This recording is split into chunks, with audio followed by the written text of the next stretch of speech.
This is Phil, and I'm here to share the 8 steps for throwing a bowl. We're going to start with our metal rib, our wooden knife, wooden rib, sponge, and cutoff wire.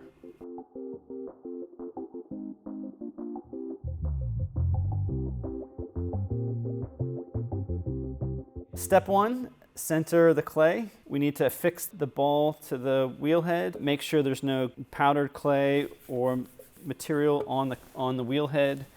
So you can use a little bit of moisture, but we don't want standing water, and we're throwing on a bat so we can lift this off the wheel head. Take the clay with a little bit of pressure, throw it down to the center of the wheel as much as possible. With the wheel spinning at slow speed, you can patty cake this to make sure it's affixed to the wheel head. Keep the clay wet and center the clay.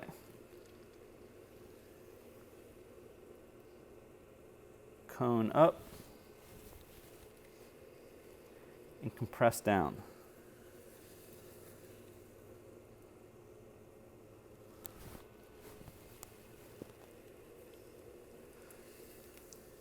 Make sure that the outside dimension of your centered ball of clay will be close to your finished dimension of the foot. Step 2, dig the well.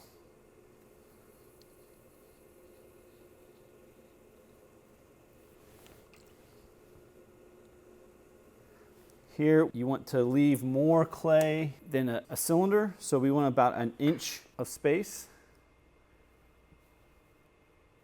And that way it's going to leave us extra clay to trim. Step 3, make a diagonal pull, medium wheel speed. And so we're skipping over the opening the bottom like a cylinder. So we're actually starting to make your vertical pull here, but we're actually doing a diagonal pull. So my inside finger, throwing finger, starts in the very center of our well. My outside finger is on the wheel head, compressing to the base of the center bit of clay and the wheel head.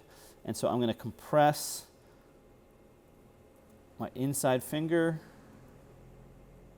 and I'm pulling up and out at the same time. So I want to make sure I'm leaving an extra thickness of clay at the lip so that as I'm stretching and pulling the clay, it doesn't get too thin. So I want to anticipate that getting thinner by leaving it a bit fatter.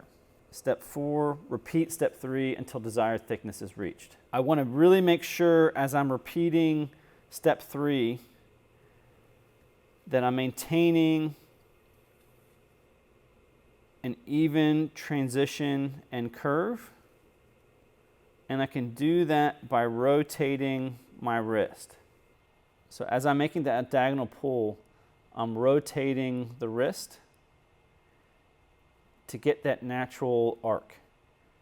So if I'm making the pull, I don't want to go straight up on an angle like I'm throwing a cylinder. I want my inside wrist to make that curve. Each pull, I want to get the clay wet, clean up the wheel head, empty the inside bowl of moisture, and repeat that angled pull until I have the desired shape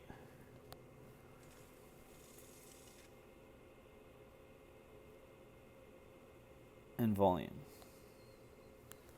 Step 5, shape the bowl. This is medium wheel speed. So step 4 was to control the thickness and make it as even or thick as I want it.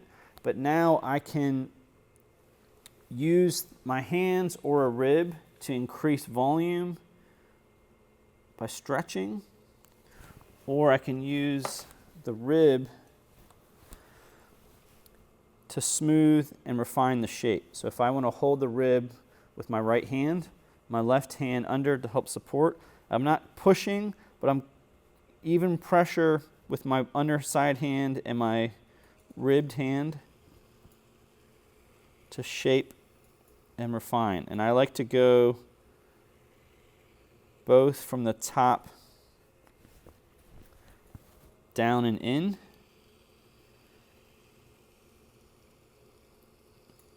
and you can kind of go back up. Step 6, remove the excess slip with the rib. So I can continue to do that to make sure any slip is removed on the inside, and then I can flip the rib to do the same thing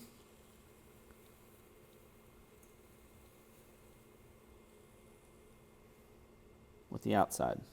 Step 7, use the wooden knife to make an undercut on the foot. So I can hold an overhand grip like this, left hand on top of the blade, keep it flush to the wheel head, slide it in and pull away. So that's going to allow a space for the wire to go under and allow the piece to dry and release. Step 8, cut off the wheel with wire and remove to a wear board. So I can stop the wheel, wrap the wire around my fingers, thumbs on top, put the wire in front of the bowl, and pull straight back through. So sometimes removing this from the wheel head, it's a little bit challenging.